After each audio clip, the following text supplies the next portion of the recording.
Hello. So, am I talking to the microphone? Can you hear me in the back? Is that better? Yes. Oh, okay, good. So I'm a compiler and a debugger engineer, and for the past couple of years, I've been working on the LLDB debugger, and I'm going to be talking about the experiences that we've had embedding Python in the interactive debugger. So I'm going to start by talking a little bit about LLDB and about debuggers. Then I'm going to describe how we've put Python in LLDB, and I'm going to describe it both from the user experience and then some of the implementation details. I'm going to go over some of the problems that we had trying to make this work and how we solved these problems. Then hopefully I'm going to have time to go over an example of actually using the Python scripting in the debugger to solve a real debugging problem. And then finally, hopefully, we'll have time for a few questions. I should probably mention a couple of things.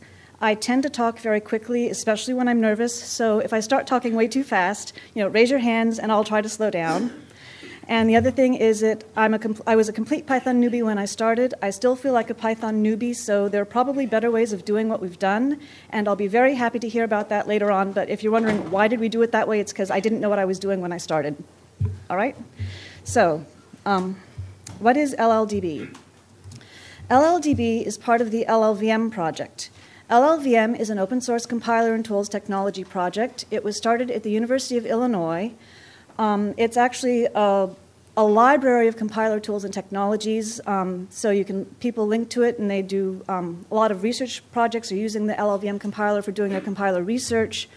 There's also a lot of corporate companies that are contributing source to the LLVM compiler project, including Apple and Google and ARM and a bunch of other companies. LLDB is LLVM's debugger. So LLDB is actually more than just a debugger. It's actually a debugger library. So again, it's something that you can link to and get various debugger services out of, including backtracing and symbolication, disassembly and stuff. So some of the things that might try to use LLDB would include front-end debuggers. So you can write a front end and link to the LLDB library and get all of your debugger technology that you want. You can also have automated testing tools or disassemblers, execution analysis tools, crash reporting for the backtracing and symbolication, or performance analysis tools. So all of these different types of tools might be interested in linking to the LLDB library and using the various services that we can provide. In this talk, I'm going to be describing the debugger front ends, and in particular, I'm going to be describing the LLDB command line debugger and the LLDB GUI debugger, which is part of an IDE. So I'm going to start by going over a few bits of basic debugger terminology. You may already know all of this, but in case you don't, just to go over it. So when you have executable files on your disk, like Hello World or Python.exe, these are what we refer to as targets. When you go to execute your target, you load it into memory, and then the thing running in memory is called a process. You execute your process in memory, your process finishes executing, it's pulled out of memory, you still have your targets on disk. So targets and processes. Breakpoints are places where you can pause execution to examine the state of your program and try to figure out what's going on. Breakpoints can be conditional, so you can say, I only want to stop at a particular breakpoint if a particular variable has a particular value or some other condition is true. You can also attach code to breakpoints and then have this code get executed each time the breakpoint is hit. Every time you call a function, you have a frame that's associated with a function. The frame contains parameters for the function, its local variables, and often the return address for the function. Processes and threads maintain call stacks of the currently called functions. When you call a function, its frame gets pushed onto the stack. When it finishes executing, the frame gets popped off the stack. So there's the end of Debugger 101, your introduction to debuggers. Now, about LLDB. LLDB itself is written in C++. It's a multi-threaded program. It's got an object-oriented design, so the main pieces of the debugger are all objects, and the objects are nested within each other. LLDB is currently in its beta release, so there are still a few bumps in the program, but if you want to try it out, you can. As I think I said earlier, it's an open source project. You can download it, build it, contribute to it, whatever. The objects in LLDB. So the main top-level object is the debugger object. Inside the debugger, you can have a target. You can even have multiple targets. It's been designed to handle multiple targets within a single debugger. Within your target, you can have a running process, and your process can have one or more threads in it. Now, within your debugger, you also have your interpreters because users have to be able to enter commands and you have to interpret the commands. So you have your command interpreter. That's the thing that handles your basic debugger commands like setting your file, setting your breakpoints, running your program, whatever. And in LLDB, we also have embedded a script interpreter. And this is where the Python comes in. So the script interpreter then handles all the Python commands that the user might want to give the debugger. So we also, LLDB, in addition to having just a command line debugger, there's a GUI debugger. And this makes things a little bit more interesting because you have a single running GUI debugger process that may want to launch multiple targets. It wants to launch each target in a separate window, and it wants each target executing in a separate window to have a separate debugger session. But this is all running under one overarching process. Therefore, you have multiple simultaneous debuggers, which each one wants its own script interpreter, so you really need to have multiple simultaneous script interpreters or something like that. You need to have the ability to switch smoothly between the windows as the user clicks from one window to another, and at the same time you need to maintain complete isolation between your various sessions so you have thread safety and no deadlocking and things work the way users expect them to. So the debugger in LLDB, it works roughly like this. You have the LLDB process. In the big LLDB process, you have one running single embedded Python interpreter. And then you're going to have your debugger object with the command interpreter and the script interpreter inside it. But you can actually have multiple debuggers, each with their own command interpreter and script interpreter. But Python, as you probably all know, doesn't really allow you to have multiple script interpreters in one process. So we have to simulate that, and we actually have what I call interpreter sessions inside each debugger, each session simulating being its own separate script interpreter. And that's one of the things I'm going to explain a little bit later in this talk. Now, the debuggers, so you've got your multiple debuggers, and each one has its own interpreter session. So the users can enter Python commands in their different interpreter sessions, and they might define a variable and then say, I want to look at the variable. They could do that in multiple sessions at the same time, and you really want to be careful that the values don't stomp on each other. You want to make sure if you've set count to 24 in the left-hand window, when you go to print it in the left-hand window, you get 24. You don't want to get the value from the other window. So we really have to maintain very strict separation between the Python definitions that are used in different interpreter sessions in this single process so that the users get the behavior that they expect. So at this point, I'm going to show you a little bit of LLDB running to give you an idea of some of the stuff you can do with scripts in LLDB, if I can type. So we have start up LLDB, and I'll load hello world. This is a C program, show you running, not very interesting. I have another program, it counts to 10. Again, I can show it to you running, not very interesting. I can set a breakpoint on the function that prints the numbers, if I could actually type. Okay, and then we run, and it stops each time it goes to print a number. Now at this point, I'm actually going to attach a Python breakpoint script command to this breakpoint. So I'm going to say breakpoint command add script. It's going to be a Python script, and I'm going to add it to the first breakpoint. And I'm going to actually start counting how many times we hit the breakpoint. So I'm going to use the variable breakpoint count. I'm going to increment it every time we hit the breakpoint. And then I'm going to print out what it is. So hit this breakpoint. Again, I can't type when I'm nervous, sorry. Whatever.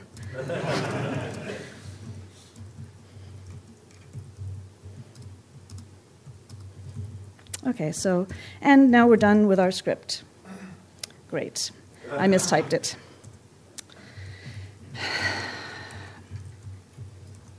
I appreciate your patience, I'm sorry.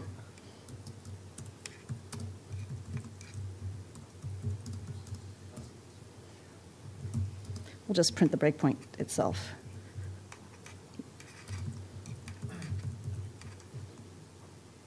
Okay, done. Okay, now we're done.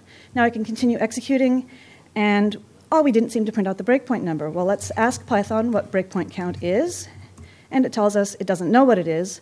Let's initialize it, and then maybe it'll know what it is. So we can initialize it here directly from our command line prompt. Now we say, what is breakpoint count? The script command is telling it we want it to execute some Python. Then we continue executing. And now, if you look up at the LLDB prompt, it actually printed out a 1. And the next time, it printed out a 2. Can you see that? Yeah, OK.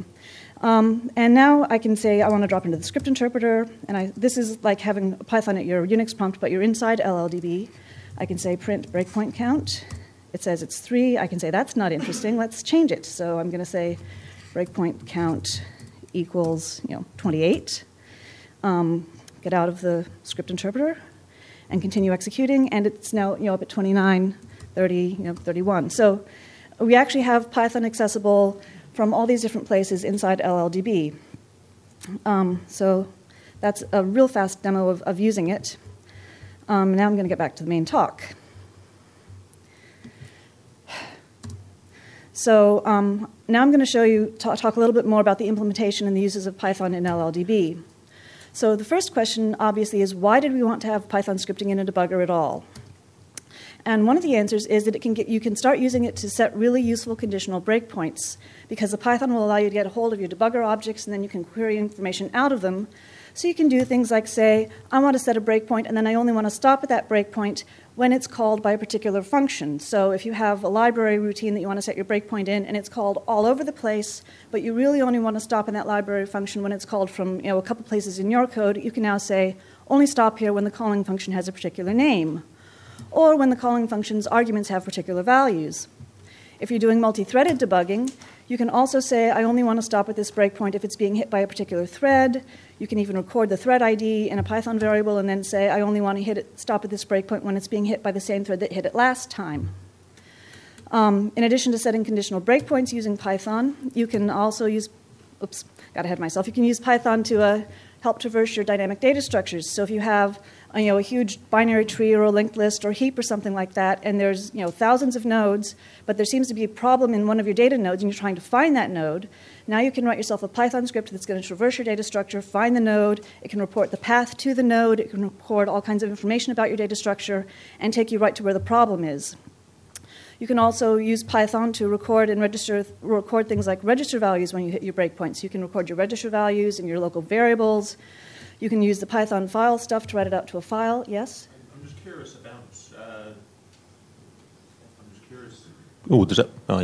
I'm curious about the support for programmatic things in the other Python debuggers, mainly the Python PDB, the original Python debugger, and maybe any extended ones. I haven't seen scripting before, so I'm really interested in this. Honestly, I don't know anything about the Python debuggers. I said at the beginning of the talk, okay. I'm a real Python newbie. Right. I'm sorry. No. But so anyway, you can record this information to a file. You can do it each time the program point is hit, so you can start building up traces of information to help you with your debugger. Your debugging, you can do this across multiple runs of the program. You stop execution, go back and record it again. And this brings up the fact that you can also use your Python scripts to help you do automated testing and QA with your programs. If you have one of these nasty bugs that only shows up once in a while and it's not predictable, you can write a Python script that will run your program over and over and over again until it actually hits the problem, and it can collect data about your program every time it runs your program, so you can have all these logs and records that you can compare when you actually find the problem to see what was going wrong. And so these are just some of the reasons why we thought it would be really nice to be able to have scripting inside a regular debugger. And there are lots more ways that it could be used. This is just the tip of the iceberg. Talking a little bit about what we've actually got where, as you've all figured out already, Python is accessible from within inside the LLDB debugger. And we've also made it so that you can access all of the LLDB debugger functionality directly from Python at the Unix prompt if you want. And so basically, Python LLDB, when it's compiled and built, generates a Python module. So you can run Python at the Unix prompt, import your LLDB module, and then you can start doing regular debugging stuff. You can create a debugger, you can create a target, you can set breakpoints, you can run your program. You're off and running doing debugging stuff straight from the Python prompt. So these functions that I've highlighted in red are all LLDB API functions. They come with the API, which I'm going to be talking a little bit more about throughout the talk. If you want to see some good examples of how to do this kind of thing, the LLDB regression test suite is actually written in this style with running Python straight from the Unix prompt and then importing the module and doing the tests. So that's a great place to see examples of how to do this kind of thing. Now back to the main part of the talk, which is actually going to be the Python inside the LLDB debugger. LLDB contains a full and complete Python interpreter, and it can be accessed from several different ways. So there's the one-line script command. There's the one-line script command. So if you have just a little bit of Python that you want to have executed, but you want to stay in your main LLDB debugger context, you don't want to leave the prompt, you can just say, Python, go execute this little bit of code for me, and it'll do it and bring you back the answer. So here I've asked it to convert decimal to hex. You can also drop into the full interactive interpreter. This is just like typing Python at the Unix prompt, but it's already loaded the LLDB module for you, so you've got all the API functions, and we've done a little bit of extra setup to make your debugging tasks easier to accomplish. And then you can also run Python from your breakpoint commands, as I showed you. You can run Python in your breakpoint commands, as I showed you earlier. So we've added some stuff to LLDB to make the Python really useful. One of them is, as I said at the beginning of the talk, LLDB is really a debugger library. So as a library, it has a full and complete API that allows all the different tools that want to use it to call its functions, to create, access, manipulate debugger objects in state. And the entire API is fully accessible and callable from Python. That's in the Python LLDB module. We've also preloaded several LLDB objects into Python variables for you. So anytime you stop your execution and you want to get into Python, your target, your process, your current target, current process, current thread, and current frame are all in these blue Python variables for you. So you've got these variables, they're there, you can use them to start calling the API functions and doing your debugging tasks. And finally, as I actually demonstrated in the little demo that we gave, we've set it up so that you have a single persistent Python dictionary for your entire debugger session. That's within the single debugger object, so that you can get in and out of your interactive interpreter multiple times, and things you define the first time you get into it are available the last time you get into it. You can define a function in the interactive interpreter, initialize it with a script command, call it in your breakpoint command functions, and they're all accessing the same persistent dictionary for your entire debugger session. So there are two main parts to the implementation of Python in LLDB. One of them was just getting Python into it, so we had the interactive interpreter, and you could do the interpreter and the script commands and the breakpoint commands. And then the other part was getting the API into a Python module so that you could actually call it and do some useful debugging tasks. So I'm going to talk a little bit about how we implemented the Python interactive interpreter stuff in LLDB first. So implementing the actual interactive interpreter with the prompts and everything, we wrote our own interactive interpreter module in Python. We inherited from the interactive console class, which is in the code module. Our interactive Python interpreter takes a dictionary as a parameter, and then all the Python code that gets executed in the interactive interpreter and in the one-line script commands uses that dictionary as its main context, so all the definitions go into it or are looked up into it. And then we use the Python C API functions in LLDB itself to initialize the Python interpreter, to initialize some thread capabilities, and we actually had to turn off Python signal handlers because by default Python installs its own signal handlers, which is good in many cases, but if you're a debugger you actually need to handle the signals yourself. You need to get the signal that says you've hit a breakpoint, you need to get the signal that says the user wants to interrupt the running process. So we had to turn off Python signal handlers. And then we import our own interactive interpreter module and then call the appropriate interactive interpreter function. For handling the one-line script command, it's pretty much the same mechanism. We use the same module, we just have a different method in the module that we have to call, and it's simpler. We don't have to do the looping, we don't have to collect the input, and if they give us an incomplete line, we just tell them they've given us an incomplete line. So a real quick overview of how the dictionary stuff works is when we create a new debugger, we get a new debugger object. The new debugger object creates a new command interpreter, which creates a new script interpreter session. The script interpreter session automatically generates the name of a dictionary that's going to be used for that session in Python. And then we tell the Python interpreter to generate a new dictionary for us, an empty dictionary. And we put in the Python global dictionary, we insert the dictionary name for our session and point it to the new dictionary that Python was created. So that's how we get our dictionaries. And then if we have multiple debuggers, of course, we're going to have multiple dictionaries, one for each session. So if we go to invoke a one-line script command, then what happens is the first thing we do is we look up the right dictionary name in our session. We find the dictionary in Python. Then we find the code for running our one-line script interpreter that we've imported from our module, and we get the input that the user said they wanted to use. Now we take this, and We have to wrap the input that the user gave us in our dictionary up into this argument tuple. We use the embedded C API function calls to do this. And then we call PyObject call object, another C API function, to actually execute the code on the argument tuple.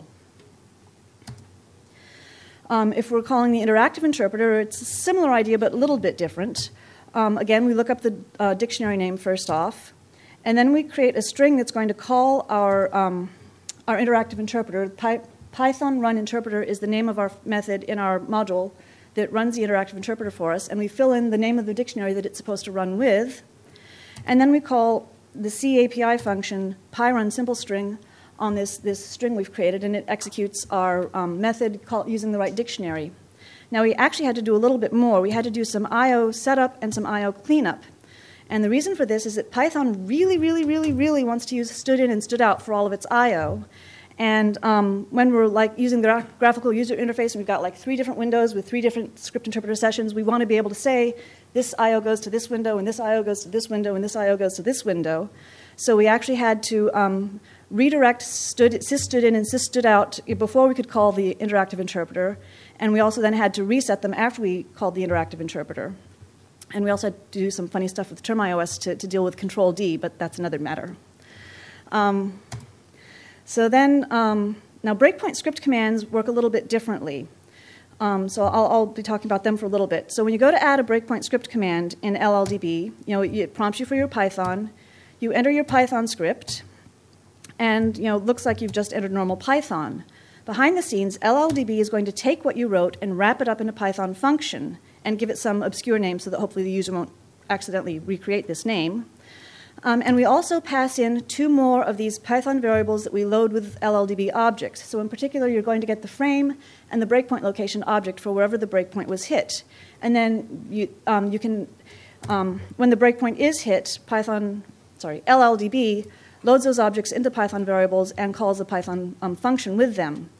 Now, this means there are 2 things you need to remember when you write a breakpoint script command in LLDB. One of them is that you actually are going to have the frame and the breakpoint location variables that you can use for calling API functions and doing stuff in your script if you want. And the other one is that in your script command, if you actually want to use any variable that was defined outside of the script, you have to remember to tell Python that it's global. Otherwise, Python's going to treat it as a local, and you're going to get unexpected behavior. Now, there are 2 stages to the breakpoint script commands. There's a stage where you create the command, and then there's a stage where you execute the command. So when you go to create the breakpoint script command, first we collect the script text from the user. Then we have to prepend the function definition line and indent all the code an extra 4 spaces. And then we put all of this into a big, long text string with new lines in the appropriate places and call the C API function to tell it to compile this string into a Python function for us. Once we've got the compiled function, we actually tell Python to evaluate it immediately.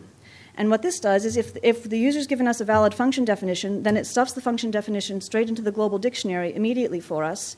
And if it's not a valid function definition, then we know immediately that the user's done something wrong, and we can go right back to the user immediately and say, you've given us a bad script, we can't use this. But if they've given us a good script, then in addition to putting it in the dictionary, we also create the call for the function and attach that to the breakpoint.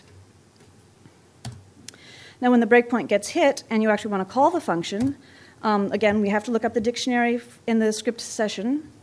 We find the dictionary in Python. Then we have to find the breakpoint function to call for the breakpoint. And then, let's see. Right, then the next thing we have to do actually is we have to get our frame object and our breakpoint location object and stuff them into Python variables so that we can pass them to the function. We create an argument tuple with the frame, the breakpoint location, and the dictionary. And then, again, we use the C API function to call the code on the argument tuple. So that's kind of how we implemented the interactive interpreter and the breakpoint command scripts in LLDB. Now I'm going to talk very quickly about how we made the LLDB Python module. And it was really very, very easy. The one-word answer is we used Swig. So for those of you who don't know, Swig is a simplified wrapper and interface generator. It's an open source tool that parses C and C++ interfaces, and it generates a glue code that allows Python and other scripting languages to call into the C and C++ code. So we take our header files and our Swig input file, which tells Swig what header files to use and some type definitions and stuff. We pass it to Swig. Swig generates our C++ file with all the wrapper and glue code. And it also generates a .py file to actually call the C++ stuff after we've compiled it. We also take our LLDB sources and the C++ file that Swig generated, run it through the compiler, and this gives us our LLDB shared object. And the shared object together with the py file is our module that we then can import into Python to access LLDB. So that's pretty much how we implemented Python in LLDB. Now I'm going to talk about some of the problems that we ran into and how we solved them. So there were three main problems I'm going to talk about. One of them was trying to pass pointers in C++ objects back and forth between Python and LLDB. Then how we maintained a single dictionary across the entire debugger session. And finally, how we dealt with the fact that we have multiple sessions with seemingly multiple script interpreters under a single embedded Python interpreter. So passing pointers in C++ objects to Python. The API operates on debugger objects, so it operates on targets and processes and threads and frames and stuff. And LLDB stores these things as objects, C++ objects, or pointers. Now, embedded Python only really passes scalar data types back and forth between C++ programs and Python. So we had a real problem trying to figure out how to get the LLDB objects over into Python so that the API could call them. So, to illustrate the problem, here we have a process object. The process class contains several methods, including getNumThreads, and we have our current processes running, so there's a pointer to this process object. And we're over in the script interpreter, and we want to be able to call getNumThreads. So what do? Well, if we try calling getNumThreads directly, Python says correctly that the name getNumThreads is not defined because it's not at the global level. It's a class method. So the next thing we might try doing is we say, well, let's tell Python it's in the LLDB module, it's in the SB process class, and it's a getNumThreads method. Again, Python complains, and in particular it says getNumThreads has to be called with a process instance. You can't call it as an unbound method. So that means we really have to figure out how to get a process object into a Python variable so that we can call this method that we want. Now, Python, the C API, provides a couple of methods for converting stuff from types from C to Python, but basically it converts strings, it converts integers, it converts other numbers, it converts these things called PySize and PyObject, but if you want to convert anything else, the programmer has to write the conversion. And this is very complicated. I've read the books on the types and the way you set it all up, and it's very ugly and not something that, as a newbie, we really wanted to try. It's very difficult, very easy to make mistakes, and we didn't want to have to do this for all of the types that we have in LLDB because that's a vast number of types. So we thought about this for a while, and we came up with a few key insights. The first one is that integers are very easy to pass back and forth between C and Python. There are lots of different ways you can pass the integers back and forth. The second insight was that we have control over the API. We can write whatever API functions we want, and it's very easy once you have an object to get to another object. So if we have a target, we can get to a process. If we have a process, we can get to a frame. So the real problem is we just have to manage somehow to get a single object across into Python, and then we'll be off and running. So we decided to use a combination of API functions and integers to do just that. So we decided the single object we were going to focus on getting over there was the debugger object, because again, that's kind of the top-level object, and from there you really can get to everything. And we started out, we decided to attach a unique integer to every debugger, basically give it an ID. Then we're going to pass the appropriate debugger ID to Python. So whenever you want to get into Python, we're going to set up this LLDB debugger unique ID object with the ID of whatever debugger is trying to access Python. And then we're going to create a static API function. And so we added a new method to our debugger class, findDebugger with ID. And the important part is that this is static. And because it's static, you don't have to have an object to call it with. You can just call it directly. And so that's what we do. So when you type script in LLDB to get into the script interpreter, the first thing that it does is it actually goes and finds the debugger ID and sets the debugger ID variable correctly for you. Then you drop into the script interpreter, and then I put it into the shorter variable because I don't have enough room on my screen. And then you can use the new findDebugger with ID function to actually get your debugger object and put it into a Python variable. And now we're off and running. We have a debugger object. From there we can get a target. From the target we can get the process. From the process we can call getNumThreads, and it actually works. So we have succeeded, more or less. So the next problem that we had to face was using a single dictionary across the entire debugger session. And so there were two reasons why we really wanted to have this dictionary for the entire debugger session. One of them was the idea of having persistent and reusable definitions so that you could define something in one dropping into the interpreter session and then call it from the one-line script commands and have it callable from the breakpoint commands and not have the definitions disappear between each of the pieces. And the other idea, again, is, as I said, with the GUI, we had to have multiple script interpreter sessions, and so we really had to have a way of keeping independent and non-interfering definitions. So again, this is a reminder of the general setup and what it looks like. You probably already remember this. So with the interactive interpreter and the one-line script commands, it was pretty easy. As I said, we wrote our own interactive interpreter module that takes a dictionary as a parameter, and so then all of the interactive stuff is executed in terms of this dictionary. All the definitions go into this session dictionary. All the code is executed in context of the session dictionary. And the dictionary, because it lives in the Python global dictionary, which persists across the entire debugger session, all the definitions automatically also live across the entire debugger session, no matter how many times you drop in and out of the interactive interpreter or the script interpreter or whatever. Now, the breakpoint commands were a real problem. And the reason for that is there was no encapsulating run environment. We had no way of using the session dictionary as a global dictionary for the breakpoint commands. Because we had to wrap up the frame object and the breakpoint location object as parameters and pass them into the breakpoint command script function, we really didn't have the option of using the interactive interpreter code to execute it. So the breakpoint script functions actually are called from the global Python environment. Therefore, what we actually did was we decided to modify the global environment carefully. And this really works because of the way we set up the interactive interpreter and the script interpreter. The user has no way of really directly putting definitions into the global environment. So remember, if you enter this kind of script as your script command, LLDB will automatically create a Python definition for you with these parameters. It actually throws in a third parameter, which is the session dictionary for whichever debugger session is calling the breakpoint script command. It also adds some code before the user's code that does some dictionary setup magic that I'm going to talk about, and it adds some code after the user's code that does some dictionary cleanup magic.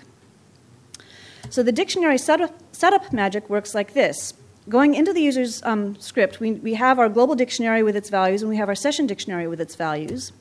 So we make two lists recording what the keys are in both of the dictionaries. This means that before the user's code executes, we know what was supposed to be in each dictionary. Then we extend the global dictionary, and we actually copy all the definitions from the debugger session dictionary into the global dictionary. And then at this point, we're ready to execute the user's breakpoint script command in the context of the global dictionary. After the user's code executes, we have to do our cleanup. And the cleanup goes roughly like this. Not surprisingly, the first thing we do is we take all the values for the user's definitions and copy them back into the session dictionary. So in this case, a couple of things have changed. And so we move all the appropriate user definitions back into the debugger session dictionary. We pull them out of the global dictionary then. The keys themselves go away because those are actually local variables that we set up in the breakpoint script command. And so now we're happy, we're done. We've got all our dictionaries back the way they ought to be. The third problem that we had to solve was the fact that we had to simulate having multiple script interpreters while we really had one underlying script interpreter running in Python. So again, just as a reminder, I went over this before, the GUI needs to be able to launch multiple executables in separate windows, each with its own debugger session. So you need to be able to simulate having multiple script interpreters with dictionaries, switch between them, and keep the isolation between them complete, have thread safety, and no deadlocking. So one thing we looked at was using the C API function PyNewInterpreter. But there were some problems with that. The first one is that it doesn't fully load and initialize modules into all the new interpreters. So this means we could load the LLDB module into the first interpreter and it would be fine. But we load the LLDB module into the second interpreter, it's not fully loaded, it's not fully initialized, it's not fully there. And same for the rest of them. According to the documentation, some extensions may not work properly. It does not fully isolate files and I/O, so you might end up doing something in one window and having the solution show up in another window. And finally, they can insert objects into each other's namespaces, so your dictionaries are not guaranteed to be isolated. So this approach was rejected. The next thing that we looked at was possibly relying on the GIL, the Global Interpreter Lock. So the global interpreter lock, you get some functions that ensure your state and allow you to set it and release it and deal with threads. And it does serialize calls into the interpreter and prevent deadlock, so that's good.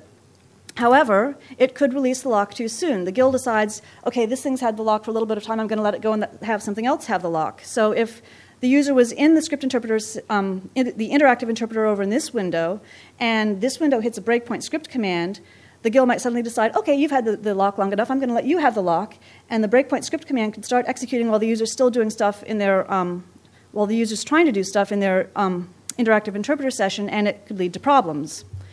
And again, it does not guarantee non-interference between the separate session dictionaries, so the GIL seems to be insufficient for our purposes. So we decided we were going to have to write our own locking mechanism. So we used basically a combination of mutexes and predicates. Every session has its own input and output pseudo-terminals, again, because they have to write to the different windows. They have their own session dictionary, and they have a Boolean indicating whether or not they're active. When a particular debugger thread indicates it wants to access Python, then we first say, does it have the Python lock? If it does not have the Python lock, we say, well, can you get the Python lock? If you can get the Python lock or you have the lock, then we do our setup, our context setups. We set up the dictionary, we set up the I/O, we set up the convenience variables. Then we execute our Python and release the lock. If we could not get the lock, then we print the error message saying you can't do that right now because the interpreter is locked in this window, you're using it in another window. And then, depending on what the user is trying to do, we either go back and try to get the lock again, or we just return and leave it at that. And again, once you release the lock, you return. So this bit up here guarantees that we have thread safety and no deadlocking, because we've got one lock that only one thread at a time can get. And this bit down here guarantees that we have the correct dictionary and no early release, because once you get the lock, you actually go through and finish executing whatever you were going to execute before you let go of the lock. So how did we do? Well, we have seemingly multiple script interpreters and dictionaries. We have the ability to switch smoothly between them. We have complete isolation between our sessions and our session dictionaries. We have thread safety and no deadlocking. We do not have true concurrency. Python just does not allow that. So we are still serializing accesses to the single underlying script interpreter, and until somebody can convince Guido to change things, that's the way it's going to be, unfortunately. So that's basically the implementation of LLDB and the problems that we ran into. Now, for the next part of the talk, I'm actually going to show an example of using scripting in LLDB to solve a real debugging problem, or a kind of debugging problem. So for this example, we're going to have a C program that reads in an input text file and stores all the words in a binary search tree. And then the program can be asked, is the word in the tree? And it'll say yes or no. Now, since this is a debugging talk, obviously there's a bug in the program. Otherwise, it wouldn't be very interesting. So we're reading in the play Romeo and Juliet, and we're looking for various words that should be in the play, and it's finding some of them, but the word Romeo, which I am dead sure is somewhere in that play, is not being found. So there are several reasons why it might not be found. One of them is that the word never got inserted into the dictionary. Another possible reason is that it got inserted, but it's in the tree in some unexpected location, so that the binary search algorithm just isn't finding it. So the first thing we need to figure out is the word in our tree or not? Well, if it were a tiny tree, we could look at all the nodes by hand and try to find the word. But of course, Romeo and Juliet has thousands and thousands of words. The tree is going to be enormous. Trying to look for it by hand is just not practical. Luckily, we can write a Python script to do this for us, and that's exactly what we're going to do. So the plan is that we're going to write a recursive depth-first search function in Python. We're going to stick it in this treeutils file because you don't want to write long things at the interactive prompt or you make typing mistakes. We're going to attach to our running program using the LLDB debugger, then drop into our interactive interpreter and call the depth-first search function on our binary search tree. The depth-first search function, if it finds the word, it's actually going to return a string representing the path from the root of the tree to the node where it found it. So this is roughly what the depth-first search function looks like. It takes 3 parameters. The first one is actually going to be our binary search tree, or node in our tree, because it's a recursive function. The second one is the word that we're searching for, and the third one is a string representing the path from the root of the tree to our current node. Now, these functions in red are all part of the LLDB API. Those are all functions. So the first bit of code up there at the top is actually just getting the fields out of the node and putting them into Python variables. And then starting with the if statement, that's the main body of the depth-first search function. I assume you probably know depth-first search. So you just say, have we found the word? No. Should we go left? Go left. Should we go right? Go right. Standard depth-first search. So seeing what it looks like actually when we use it, we've attached to our running program. We drop into our interactive script interpreter, and we import the file that contains our depth-first search function. And now we have to take our binary search tree and put it into a Python variable so that we can pass it to the depth-first search function. So here we're actually using one of those convenience variables that I talked about at the beginning of the talk. Remember I said that LLDB preloads certain Python variables with bits of your state that you're going to need, the target and the process and the frame and the thread. So we're going to use our frame. We're going to ask the frame to find a variable using the API function, and the variable we're going to look for is the one called dictionary because that's the name of our binary search tree. So it's going to find the variable named dictionary in our current frame, and it's going to put it into the Python variable named root. Then we initialize our current path to the empty string because we're starting at the root itself, and we call our depth-first search function. We're going to pass in the binary search tree, the string Romeo, and our current path string, and if it finds the node, it's going to return the string of the path to the node in the Python variable named path. So then we print path to see what it is, and sure enough, it found our node, and the path to the node is left, left, right, right, left. So we're halfway there. We know that the node is in the tree. We found it. And the next question is, why didn't our search algorithm find it? And how are we going to figure out where the problem is? Well, the answer is we're going to use breakpoint script commands. So the idea goes like this. We know this is where our word is, and we know that a binary search algorithm has two decision points, the point where it decides to go right and the point where it decides to go left. So we're going to set breakpoints at each of these decision points and attach a breakpoint script command to each decision point. The breakpoint script command is going to compare the decision with what the path says it should do at that point. As long as the decision agrees with the path, we're just going to keep executing. But as soon as the decision differs from what the path says we should do, we're going to stop executing and say, we found our problem. So this is what the breakpoint script command looks like at the decision to go right. And again, remember, LLDB wraps it up in a function and passes in the frame and the breakpoint location for you. So we're going to use our global path variable that was returned by the depth-first search function. So this tells us the path that we should be looking at. We're going to compare the decision to go right with what the front of the path says. If the path agrees with the decision, then we're going to strip the first character off the path and resume execution. We resume execution by first using the frame variable that we know is there. LLDB gives this to us in our breakpoint commands. We're going to use our API functions to get the thread and then get the process and then tell the process to continue execution. So from the user's point of view, if the path agrees with the decision, then we don't even see this breakpoint. It just keeps executing. But if the decision disagrees with the path, then we're going to stay stopped at this breakpoint, and we're going to print out an error message for the user saying we found the problem. So looking at this in execution, we attach a breakpoint command at the decision to go right. We've already seen what that looks like. We attach the breakpoint command at the decision to go left. It looks just like the one to go right, except it says left. And then we continue executing. It executes for a little while, and then it stops and prints out this error message. So we actually seem to have found the problem. So now let's look at the tree and see what we've got. So at the current node, the word is dramatis. The word we're searching for is still Romeo. That's good. Now, the tree is sorted alphabetically, and Romeo is greater than dramatis alphabetically, so Romeo should be to the right of dramatis. And it says we were trying to go right, but the path says we should go left.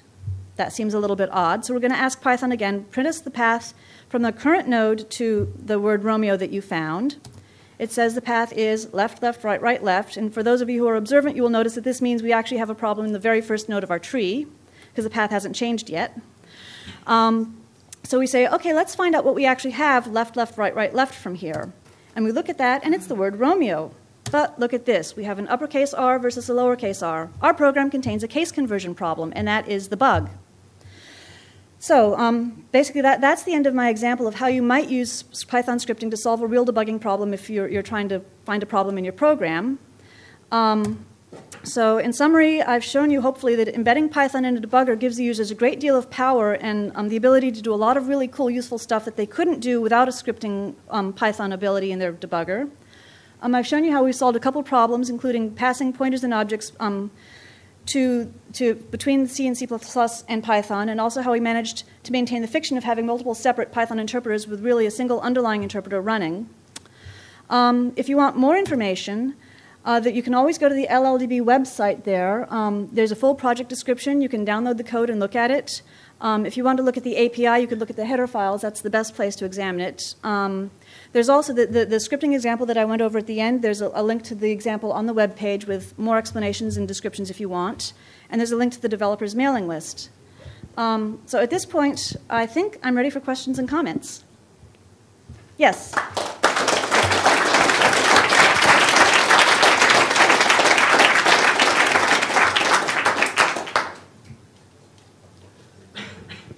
You did a lot of work to get Python to fulfill your requirements. So besides getting the nice food here and this nice conference, why did you pick Python? Why did you not pick, for example, JavaScript, Lua, or Tcl, or something that can do multiple interpreters, thread safeness, and all that things? Well, a couple of reasons. One of them is when we first started, we didn't realize that the multiple script interpreters was one of the requirements, and so we were doing this thing in Python. Python's an easy-to-use language, easy to learn. A lot of people use Python, so we thought Python would be a good thing for a lot of programmers to be able to do their scripting in. And then we were told, oh, and by the way, you've got to make it work with these multiple sessions. And we said, lovely. Now what do we do? So that's kind of the short answer. So requirements gathering was not perfect. Yes, unfortunately. Okay, thanks.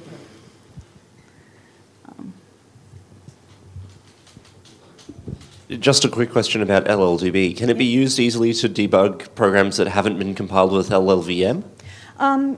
It should work on any compiled program, yeah. It needs the dwarf debug information to work well.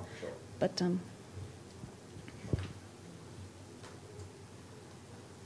any other questions?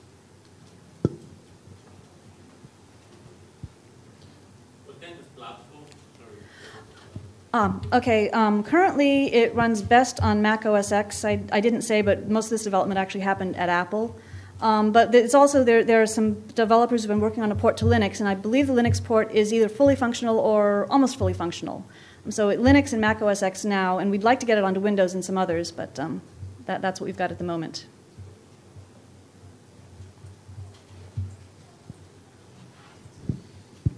Okay, so which languages can I compile with this compiler? LLVM mostly does C languages, so it's C, C++, Objective-C, and Objective-C++ at the moment. Okay, and why should I use this compiler instead of GCC and Binotil's toolchain? Why?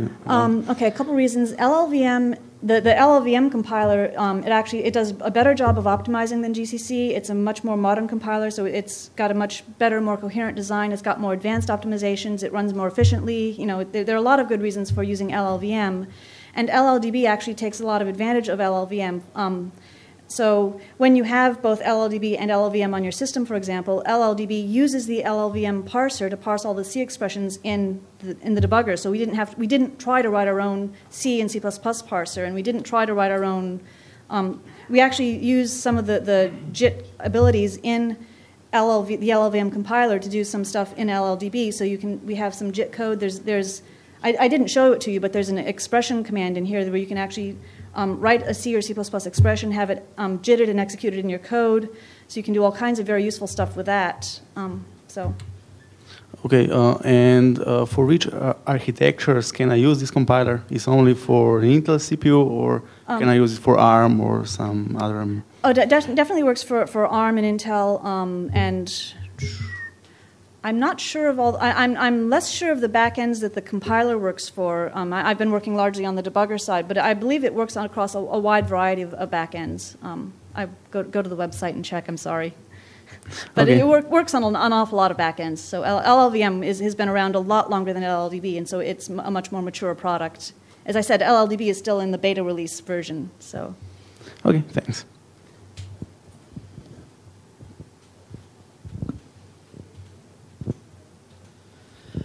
Actually, how much speed do I lose using the debugger, and does it rely on the CPU extensions for debugging on each supported platform? I'm not sure I understand what you mean by losing speed using the debugger. Compared if I did not attach to the process, how much slower does it actually get when checking for breakpoints? You can't really compare running the program in a debugger versus running the program without using the debugger, because the debugger stops the program, and so you've got it's stopped. So yes, but on a function where I actually have no breakpoints, you shouldn't have any slowdown at all then. Okay. Does LLDB contain any support for debugging interpreted programs? Not at the moment, unfortunately. Because it would be interesting if I could debug attached to running Python program and Yeah. debug it using the sort of PDB things. I completely agree, but it's not there yet. You know, if you want to write it, you know, it's open source. Please feel free. I'd love to see it. That feature would be difficult because there's a patent covering that feature to cross-language debugging. So if you switch between those languages, you might have patent problems. Yeah. Anything else?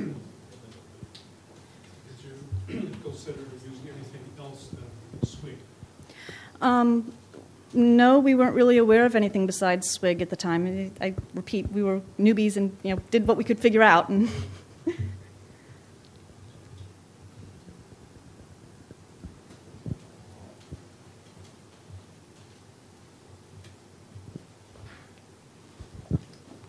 You talked about having difficulties getting a Python usable object into the script. Yeah. I was wondering why you didn't have the same trouble with values that were returned from API functions that you could then call. largely because the API functions went through Swig, so Swig took care of all the heavy lifting in terms of figuring out how to do the type conversions for us. We just trusted that Swig would convert it properly and it would end up in a Python variable for us. Okay. I don't know enough about it. Mm-hmm. Oh, and just one more question. Did you compare this compiler to the Intel's compiler, Intel C compiler, compiler, and what is the difference of the speed? I'm sure the comparisons have been done, and I don't know the answers. I'm sorry. Oh, okay. Thanks. Again, if you're really interested, you can look it up on the web. I'm sure it's there. Yeah, I will. Okay.